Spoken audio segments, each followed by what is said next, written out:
Isang magandang bagong Pilipinas. Ngayon ay Lunes, January 27, 2025. Diretsahang usapan ng mahalagang issue sa bansa, kasama ang kinatawan ng mga ahensya ng pamahalaan. Mula sa Presidential Communications Office, ako po si Joey Villarama. Mula rin sa Presidential Communications Office, ako po si Weng Hidalgo. Ihatid namin ang mga programa at serbisyo para sa taong bayan. Tutok lang, narito na ang bagong Pilipinas ngayon.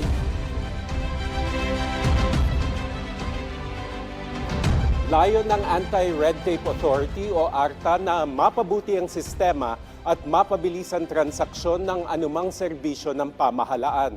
At kung paano ito patuloy na maipapatupad, kasama natin si Anti-Red Tape Authority Director General Ernesto V. Perez. DG, magandang tanghali po at welcome po sa ating programa. Magandang tanghali, Joey, Weng. Maraming salamat sa pag-imbita na ito sa Anti-Red Tape Authority. Sir, balik muna tayo sa 2024. Ano po yung masasabi nyo na pinaka-highlight o accomplishments ng inyong ahensya nung nakaraang taon? Unang-una po yung ating pinapatupad na Executive Order 32 na pinirmahan ng ating Pangulo at patuloy po ang ating pagkikipag-ugnayan sa mga telecommunications companies at tower companies at para lalo pa pong mapalakas ang ating internet connection.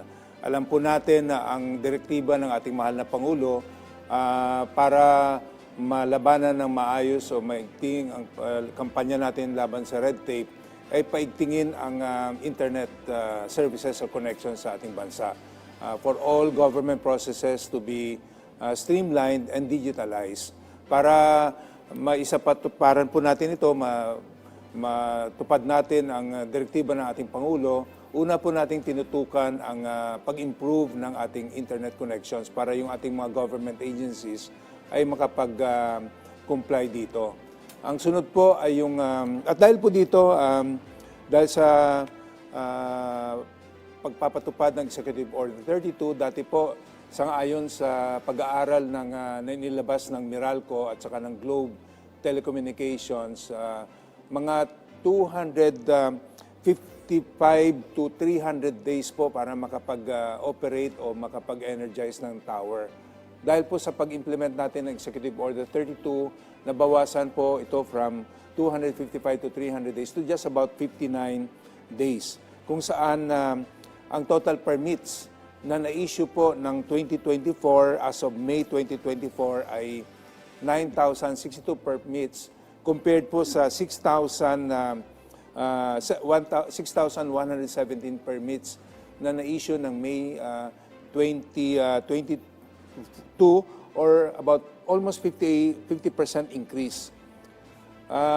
Para din po mapaigting ang kakayanan ng ating mga local government units na mapabilis ang pag-issue at pag-renew ng business permit taon-taon, tinutukan din po natin ang pag-implement ng requirement ng Ease of Doing Business Law na kung saan lahat po ng local government units ay dapat establish at mag-implement o mag-operationalize ng electronic business one-stop shop kung saan ang isang LGU po ay certified to be EBOS compliant ay maaari pong mag-release ng business permit in a matter of minutes, about 20 to 30 minutes for new application and about just 1 minute to just 10 minutes for renewal. No?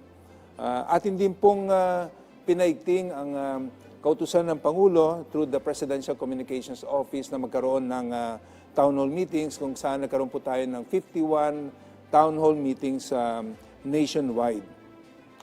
Atin din po pinaigting ang inspection at orientations ng covered agencies, lahat po ng local government units, national government agencies, government-owned and controlled corporations, state universities and hospitals and water districts.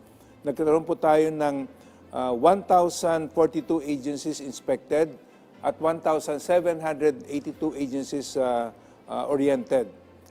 Pagdating naman po sa training for compliances with the Ease of Doing Business Law, particularly po para mapabilis at mapaganda ang mga regulasyon laban sa red tape, nagkaroon po tayo ng 7 batches of regulatory impact assessment trainings At pagdating naman po sa tamang paggawa at paggawa at pag-implement ng business regulations, nagkaroon po tayo ng Philippine Business Regulations Information Training, of which about 3 batches involving more than 30 government agencies were subjected to PBRIS training.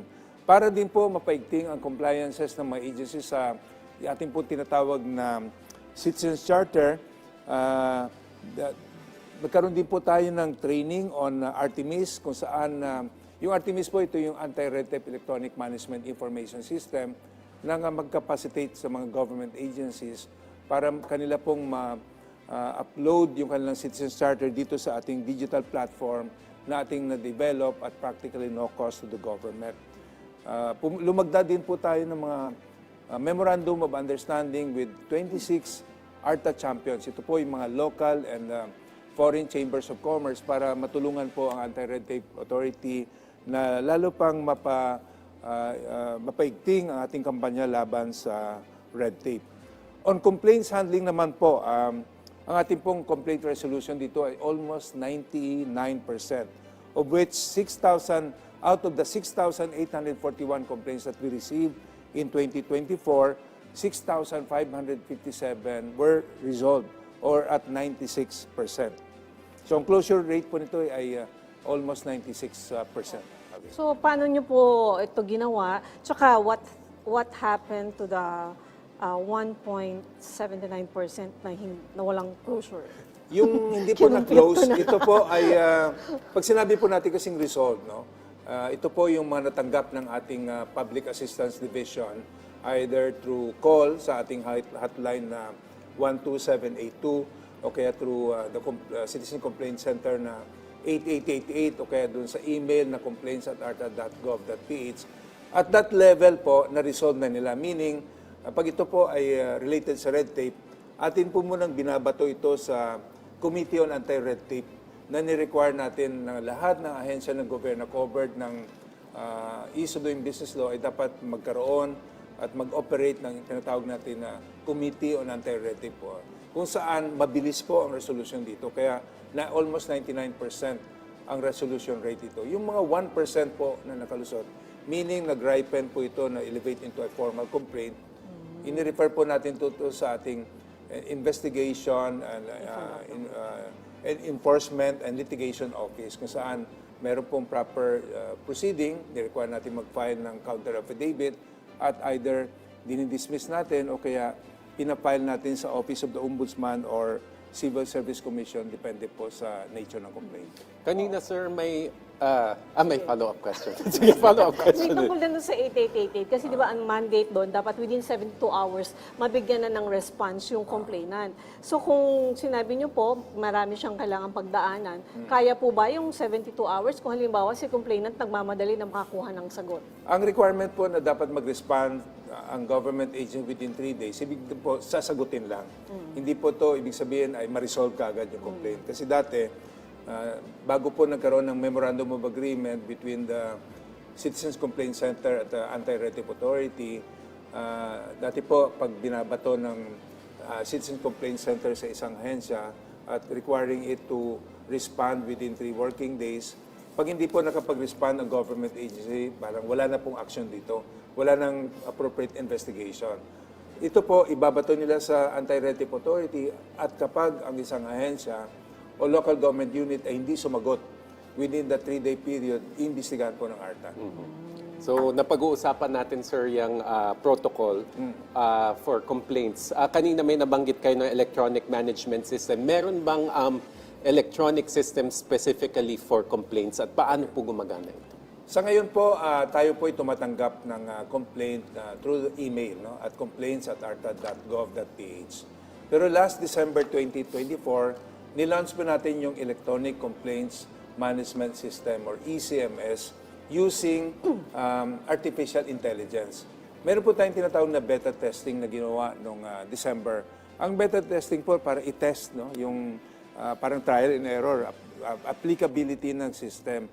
Pero by second quarter po, up to end of third quarter, we should be able to implement already the electronic complaints management system kung saan po i-integrate natin yung use of artificial intelligence. Bakit po kailangan natin yung artificial intelligence?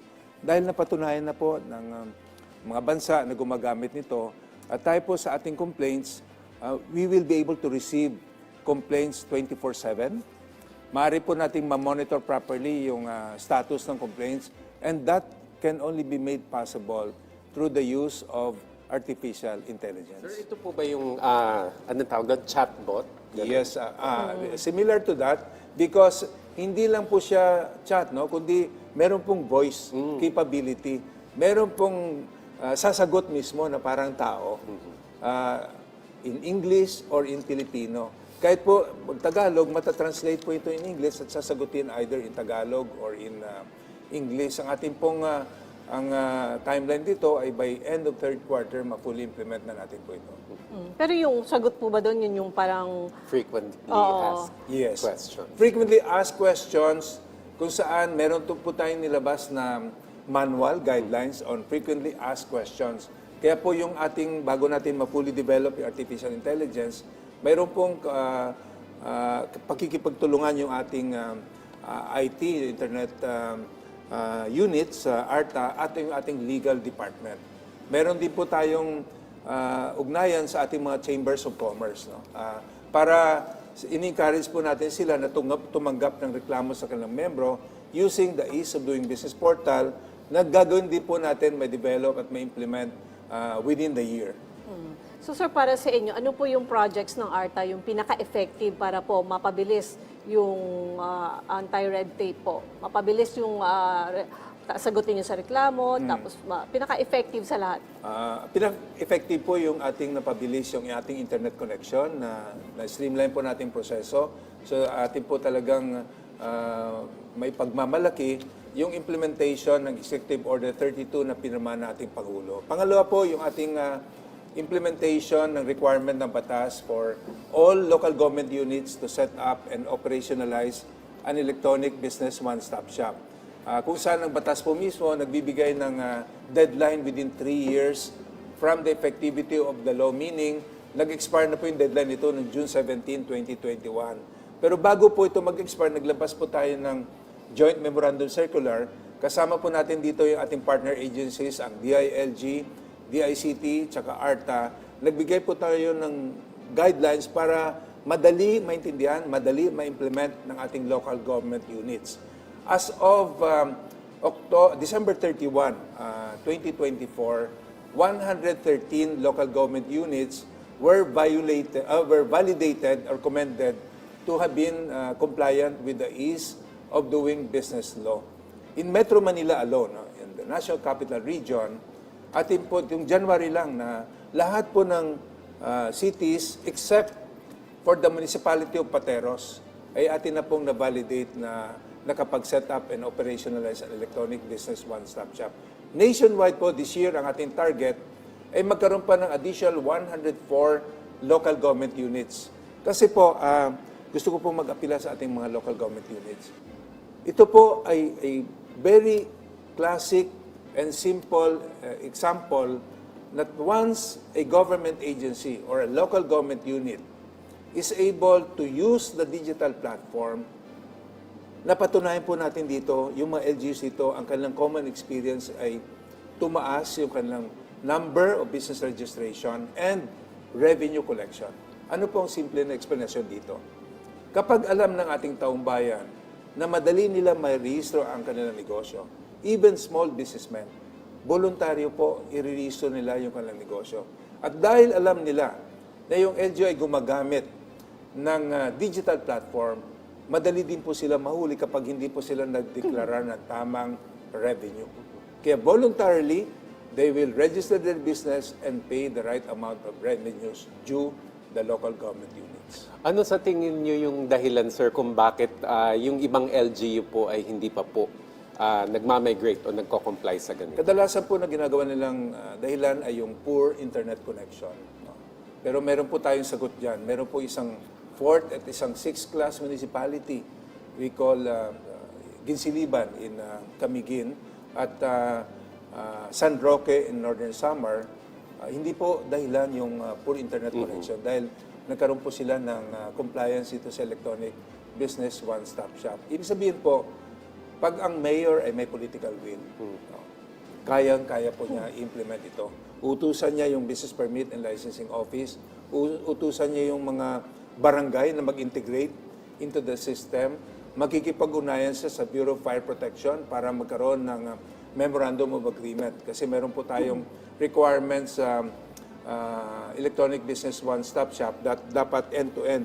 Mag-file ng application, pag-submit ng mga requirements, pagbayad ng fees, at pag-print ng business permit, all of these are being done online. Isa po dito sa requirement ay integration ng barangay clearance. Dati po, para makakuha ng business permit, kailangan pumunta sa mga barangay para kumuha ng clearance. Dahil po dito sa IBOS, hindi na po kailangan. Dahil integrated na po yung barangay clearance dito sa business permit. Ganon din po sa Bureau of Fire Protection Electronic Fire Safety Inspection Certificate. Meron pong dinidevelop ang ating mga kasamahan sa Bureau of Fire Protection na system. They call the Electronic Fire Safety Inspection Certificate. Meron po tayong pakikipag-ugnayan dito, kasama po natin ng DILG, saka DICT. Pero amin pong apila sa BFP, habang hindi pa po fully operationalized itong system na ito, dapat magkaroon ng transition. At atin pong in-encourage na yung LGU magkaroon muna ng Memorandum of Agreement para po within 2 days or maximum 5 days, may remit nila yung Fire Safety Inspection Certificate fees na dapat marimitan nila sa Bureau of Fire Protection. In-encourage po natin ito. So, sir, pwede niyo po bang ipaliwanag naman yung proseso from the filing ng complaint hanggang masolusyonan ito? Gaano po ba dapat kabilis o katagal ang proseso base sa inyong assessment noong 2024? Dapat po mabilis kasi the moment we receive the complaint, either through email o kaya tawag, meron po tayong guidance dito. Tinutulungan po natin yung complainant para masagot o magkaroon ng kanilang solusyon sa problema nila o concern. Ang una po natin ginagawa na naging effective po na mabilis yung ating resolution rate, atin po nire-refer muna ito sa concerned government agency for comment or for appropriate action. Dahil alam po nila, at ito po ay covers all agencies, pati na po local government units. Pag nalaman po nila na ang complaint ay na-file na sa ARTA, ang nangyayari po dito, in-actionan nila kagad. Dahil alam nila, pag hindi nila in-actionan, ang ARTA po gagawa ng mabilis na investigasyon at pag nagkaroon po ng ebidensya through the filing of the appropriate complaint affidavit, at of course, binibigyan natin ng pagkakataon ng respondent na mag-file ng counter affidavit. Pero pag hindi po ito nasagot ng maayos, minsan kadalasan po na complaint dito ay failure to act on the application within the declared standard processing time in their citizen charter, either 3, 7, 20 working days to resolve once the application has been filed, all the complete requirements and the fees have been paid. Ang lahat po ng ahensya ng gobyerno ay dapat aksyonan po ang concern na ito. Dapat din po pag wala pong pinagbabawal po natin yung no lunch break policy, no cut-off policy. Dapat po kapag ang isang aplikante ay nasa premises ng ahensya, during office hour, dapat po ito ay tatanggapin. Bawal na bawal po ang ahensya na magbigay ng cut-off na meaning, meron po tayong mga na-receive na reklamo na yung ahensya pagdating ng 3 o'clock ng hapon, hindi na sila tumatanggap ng reklamo. Bawal po ito kapag nag-complain po sila at makakaasa po ang complainant na kapag ito po ay napatunayan, after of course due process, papailan natin sila ng complaints sa either Ombudsman or Civil Service Commission. Kasi dapat mas mabilis na kasi, di ba, per agency merong ARTA representative at bawat agency meron ding ARTA representative per division. Yes. Sir, bukod po doon sa mga napag-usapan na natin, ano pa po yung masasabi ninyo talagang pinaka-achievement o milestone ng ahensya? Ito po yung ating, kanina banggit ko na yung Philippine Business Regulation Information System, yung Anti-Red Tape Electronic Management Information System. Ngayon po, ang ARTA po ay na-designate ng Office of the President as the focal agency for compliances with the World Bank Business Ready Report. Ito po ay may bagong sistema na inadapt ang World Bank. In fact, itong February 3, magkakaroon po ng ARTA World Bank briefing. This will be the first time that a delegation from Washington and World Bank will be coming to the Philippines. Ibibrief po natin because there are 10 topic areas po na involved dito, involving several government agencies, kasama na rin po yung private sector. Ang ultimate objective nito po ay para lalo pang mabilis ang proseso ng gobyerno, totally eliminate natin ng red tape para makumbinsi natin yung mga prospective investors. At this is meant to have their business in the country. Alam po natin na napakahigpit po ng competition. Nandiyan po yung mga neighboring countries natin like Vietnam, Malaysia, Thailand, of course Singapore, no? Para pahayag natin sa buong mundo na dito po sa Pilipinas, we are business ready, we are ready for business, at makakaasa po ang sinumang investor na meron po at least agency katulad ng Anti-Red Tape Authority directly under the Office of the President na handa pong tumulong para mapabilis po ang pag-process ng permits. Meron din po tayo nilunsad na Philippine Competitiveness Dashboard. Tayo po ay nakipag-ugnayan sa Asian Institute of Management para po ating ma-monitor yung competitiveness ng ranking ng Pilipinas compared sa ibang bansa. That we believe that if we are able to monitor our competitiveness ranking, we are able to improve the ranking by further enhancing the permitting process, regulatory making process of the country. Mahalaga talaga yung ma-build yung reputation at maalis yung kung ano man yung stigma from the past para talaga, as sabi ni Sir, na pumasok talaga yung foreign investments. Sa ating pagbabalik, pag-uusapan naman natin ang mga programa at serbisyong palalakasin pa ng ARTA sa taong 2025. Kasama pa rin si Director General Ernesto Perez. Manatiling nakatutok, magbabalik pa rin ang Bagong Pilipinas ngayon.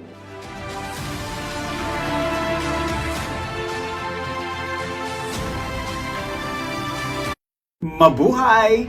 Uy, malapit na eleksyon. Nakapili ka na ba ng kandidato? Kung hindi pa, tara, kilatisin natin ang mga kandidato ng 2025 elections. Busisiin natin ang kanilang mga plataforma, background, track record, at alamin kung sino sa kanila ang talagang tutupad sa pangako at kung sino ang nagpapaikot lamang ng ating ulo. Know your candidate. Malapit na. Abangan dito sa PTV.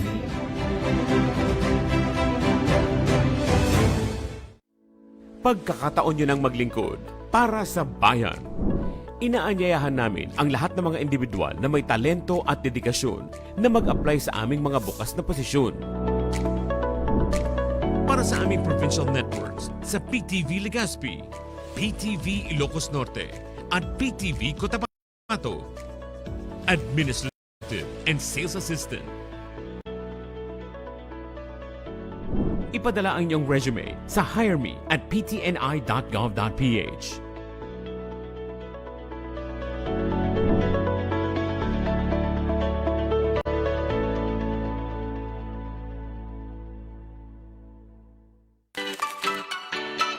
Good vibes ba kamo? Sagot namin ang umaga ninyo. Mula sa balitaan, Makakakwentuhan natin ngayong umaga. bagong kaalaman, Hoping for the success. hanggang sa Unli Chikahan. Kasama ang RSP Morning Barkada. Rise and Shine Pilipinas. Lunes hanggang Biyernes, alas 6 na umaga. Dito lang sa PTV. Roadwatch. Iwas disgrasya tips sa kalsada. Eyes on the road, kaibigan. Ayon sa Republic Act 10913 o Anti-Distracted Driving Act, mahigpit na ipinagbabawal ang paggamit ng cellphone o anumang gadget habang nagmamaneho. Ibig sabihin nito, bawal tumanggap ng tawag, mag-text, maglaro, mag-compute, magbasa, at mag-internet kapag hawak ang manibela. Siguruhin ang cellphone ay nakalagay sa safe zone ng sasakyan at hindi nakasasagabal sa line of sight mo habang nagmamaneho. Gumamit ng hands-free function. At kung gagamit ng Google Maps o Waze, iset muna ang destinasyon bago magbiyahe. Pwede lamang gumamit ng cellphone kung may emergency sa daan at kailangan tumawag sa kinauukulan. Hindi biro ang parusa sa mga lalabag sa batas, kaya sumunod sa lahat ng oras.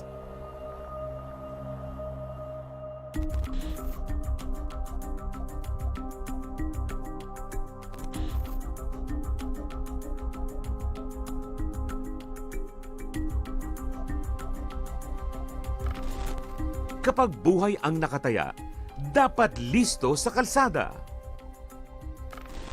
Roadwatch, hatid ng inyong PTV.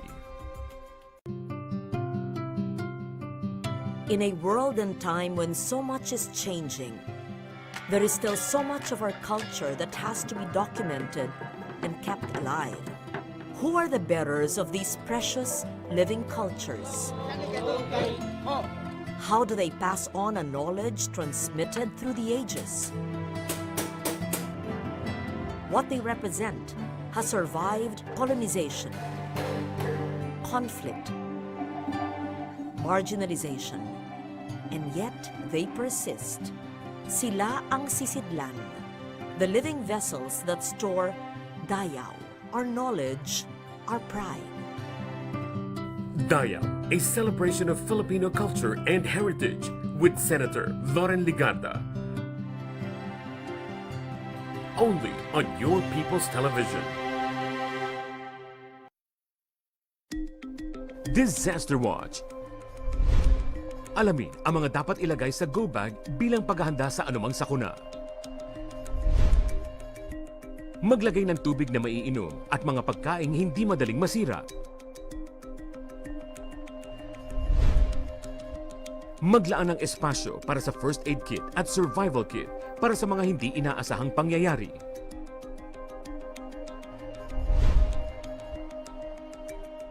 Huwag kalimutan ang toiletries para mapanatili ang kalinisan sa katawan.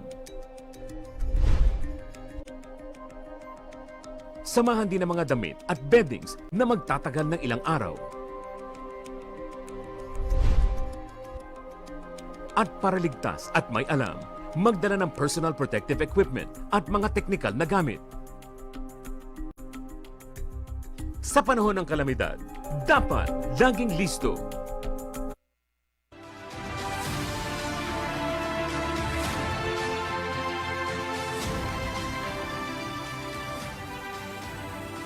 Nagbabalik ang Bagong Pilipinas ngayon, kasama pa rin si Director General Ernesto Perez ng ARTA. DG, para sa taong ito, ano naman po yung mga proyekto at programa ng ARTA para mas mapalakas pa ang reforma laban sa red tape? Dito po, tutok tayo sa implementation ng National Policy on Regulatory Management System kung saan we will now fully implement yung nabanggit na kanina na Philippine Business Regulations Information System at yung Anti-Red Tape Electronic Management Information System. At hindi po i-fully implement yung nabanggit na kanina na Electronic Complaints Management System using Artificial Intelligence. At hindi po paigtingin ang ating collaboration with our ARTA champions kung saan we will empower them to really receive complaints and refer them to the Anti-Red Tape Authority for appropriate investigation. Kasama po dito yung pag-implement natin ng Ease of Doing Business portal, encouraging all ARTA champions to use that portal para ma-enhance po natin yung ating pag-process ng complaints. At ito po, lalo din po natin paigtingin in 2025 yung ating koordinasyon, collaboration with the National Bureau of Investigation at Philippine National Police para po talaga mapaigting ang ating kampanya laban sa red tape. Of course, ang mandato po ng ARTA ay we enable and capacitate government agencies. At for those which continue to be non-compliant, we will implement our mandate on investigation and filing of complaints against non-compliant government agencies. Sir, balikan po natin yung e-boss system. So kanina na pag-usapan natin na may ibang LGU na hindi pa nag-a-adapt ng sistema at ang isa sa mga binibigay na dahilan ay yung slow internet connection. Pero sabi nyo, dapat hindi dahilan yun. So tanggalin na natin sa equation yun. Paano natin makukumbinsi yung mga hindi pa nagko-comply na i-adapt na yung system na ito? Unang-una po, ang ating DICT meron pong libre na system or app. It started with the Electronic Business Permits and Licensing System. In-expand po ito ng DICT, egov.ph. Maaari po itong gamitin libre ng ating mga local government units at nagbibigay din po ng training ang ating DICT at kasama po dito ang ARTA. Wala po talagang dahilan kung bakit hindi po ito matupad ng ating mga local government unit. Number one, because our own law itself, yung Republic Act 11032, nag-provide po ng deadline. Within 3 years from the effectivity of the law on June 17, 2018, naging effective po yung batas nito 2018. But therefore, yung deadline po ay nag-file on June 17, 2021. More than 3 years from the deadline, so far, 113 LGUs pa lang po ang ating na-commend o na-certify na compliant dito. Kaya po we started sending out notices to explain to those LGUs. At so far, we have sent more than 300 notices to explain to those local government units that have found to be or inspected to be non-compliant. Binabalidate po natin yung sagot nila. We continue to empower, capacitate them. Hindi po muna natin pinapailan ng demanda because yung kanilang pong kadalasan na sagot ay poor internet connection. Nais ko po magbigay ng halimbawa. Kanina sinabi ko na po yung 6th class municipality in Dinsiliban at 4th class municipality San Roque and Samar na nakapag-set up po nito. Dito po sa Metro Manila, gusto ko pong emphasize ito. Of the 17 cities and 1 municipality in Metro Manila, ang Pateros na lang po, kaya po siya municipality hanggang ngayon, ang hindi man lang po makapag-comply dito sa requirement. Meaning they have not been able to receive application online. They are not able to process it, they are not able to accept digital payment and much more, are not able to print business permit online. Maglalabas na po tayo ng notice to explain sa Pateros, bakit hanggang ngayon ay hindi pa sila nakapag-set up ng electronic business one-stop shop. Naging naunawaan po natin yung sitwasyon ng Pateros dahil nakatutok po dito yung DICT at DILG last year. Isa po ang priority local government unit last year ng DICT at DILG para matulungan po natin sila na mag-set up ng electronic business one-stop shop. As per our inspection this January, hanggang ngayon po, walang improvement. Okay, sir. So, bukod po dyan sa Pateros, ano pa po yung mga target ninyo na LGUs na utusan or i-order na mag-ano na talaga, gumamit na nitong itong application na to? At saka, ano po yung region or province na may pinakamataas na compliance?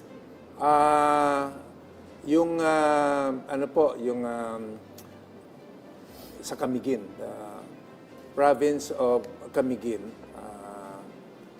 6 LGUs dito ay fully compliant doon sa electronic business one-stop shop. Yung Misamis Oriental po kay Governor Peter Onabia, nag-commit po siya na yung 21 LGUs niya ay magiging compliant na rin po sa electronic business one-stop shop within the year. Dito po atin napatunayan na kapag ang LGU head, governor, when it comes to province, mayor, LGU, pag meron pong political will, kayang-kaya po niya na mag-comply dito sa requirement of electronic business one-stop shop. Ayan.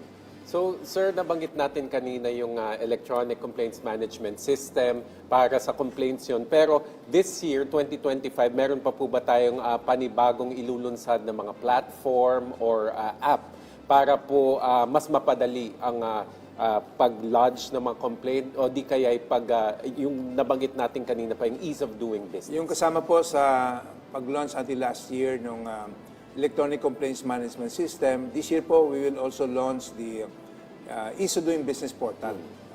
Using the digital platform, through our collaboration with our ARTA champions, maaari na po silang refer ng kulang complaints o concern using the portal. Because gumagamit po tayo ng portal, maaari po nating mabigyan ng sagot or ang anumang complaint or concern 24/7. No? So, kahit weekend, kahit beyond office hour, maaari na po nating masagot ito because we're using the digital platform at through the use of artificial intelligence. So ngayong 2025, sir, paano naman po ninyo aayusin yung issue doon sa problema ng tawag nito, pagiging inefficient, pati po yung backlog sa anti-red tape po? Well, paigtingin po natin yung programa natin sa ating pong pagkikipagtulungan sa National Bureau of Investigation and the Philippine National Police.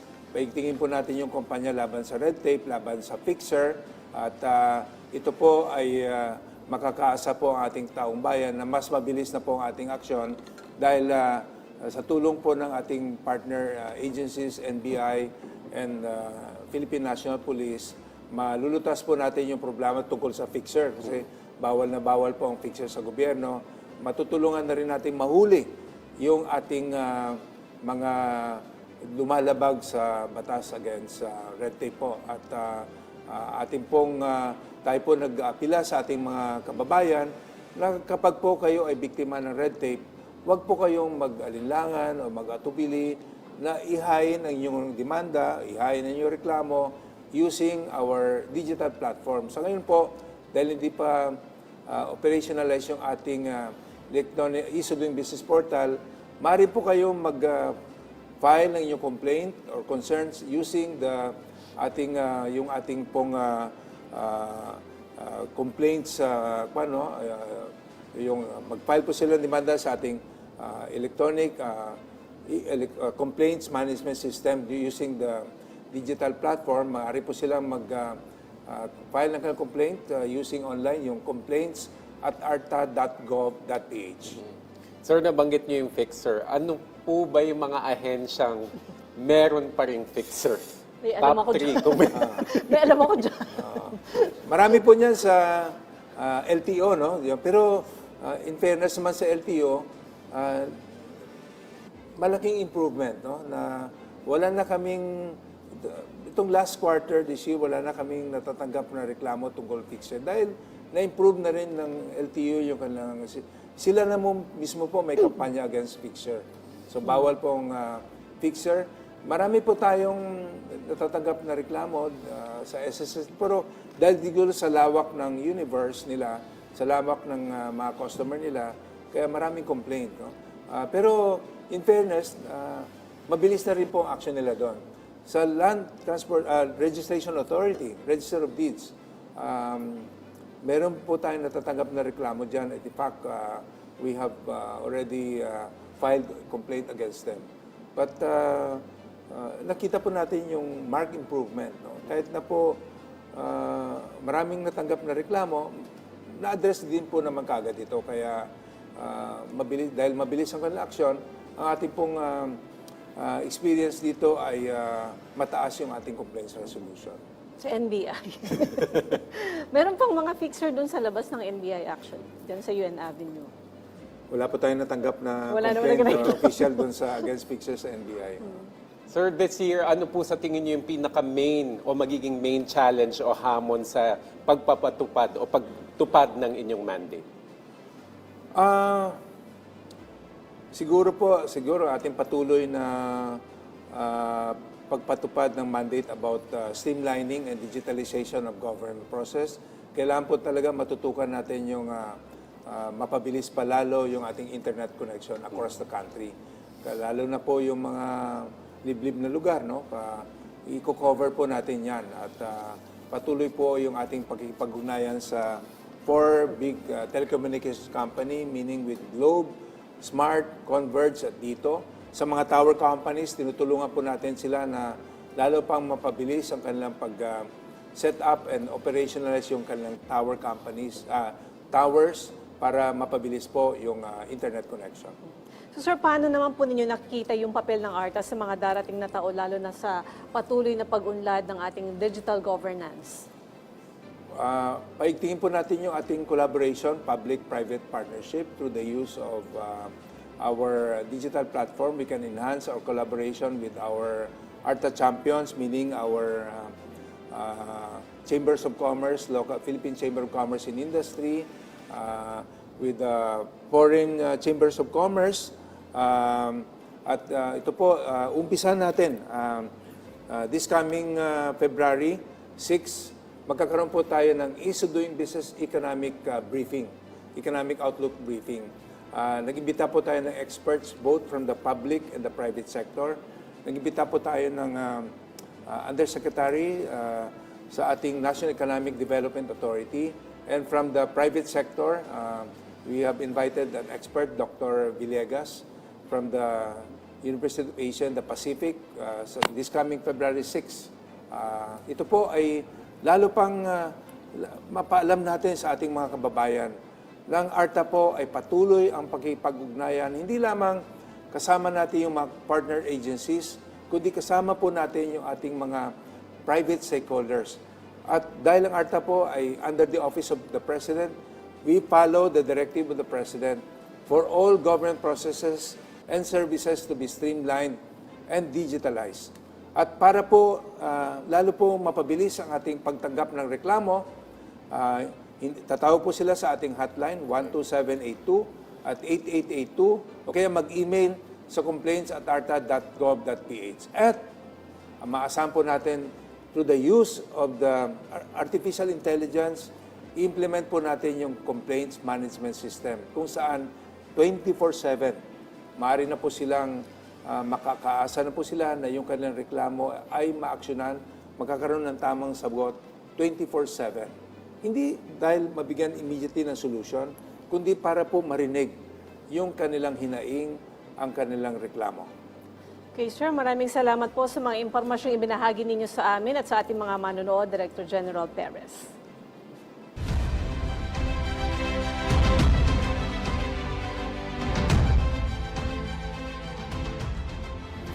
Matapang na hinarap ng ARTA ang anumang hamon para sa maayos at mabilis na serbisyong publiko ng pamahalaan. Dito sa ating segment na Mission to Accomplish, DG, ano po yung nais nyo pang maisakatuparan o yung pinaka sa tingin yung goal ninyo sa inyong panunungkulan? Alam nyo, our aim is not only to reduce red tape, but to totally eliminate red tape. Kasi narinig po natin ang hinaing ng ating mga negosyante. Recently po nagkaroon ng survey ang Management Association of the Philippines. Ang number one concern is really about red tape at corruption in the process. To be able to do that, we will have a zero tolerance against red tape and corruption in the process. Pag meron po tayo natanggap na demanda or complaint, makikipag-ugnayan po tayo sa National Bureau of Investigation, Philippine National Police, para lalo pa po mapaigting ang ating kampanya laban sa red tape. At para po makapag-invite tayo ng investors, more business to the country, we have to send them the message that in the Philippines, we're ready for business. We're business ready. And the Philippines is ready for business, following the directive no less of the President for all government processes to be streamlined and digitalized. Okay, sir. Maraming salamat po ulit sa inyong oras, Director General Ernesto Perez ng Anti-Red Tape Authority. At dito na po nagtatapos ang ating programa sa araw na ito. Sama-sama ulit tayo bukas para sa mahalagang talakayan at mabilis na aksyon ng pamahalaan. Mula sa Presidential Communications Office, ako po si Weng Hidalgo. At mula rin sa Presidential Communications Office, ako po si Joey Villarama. Sama-sama tayo para sa isang bagong Pilipinas ngayon.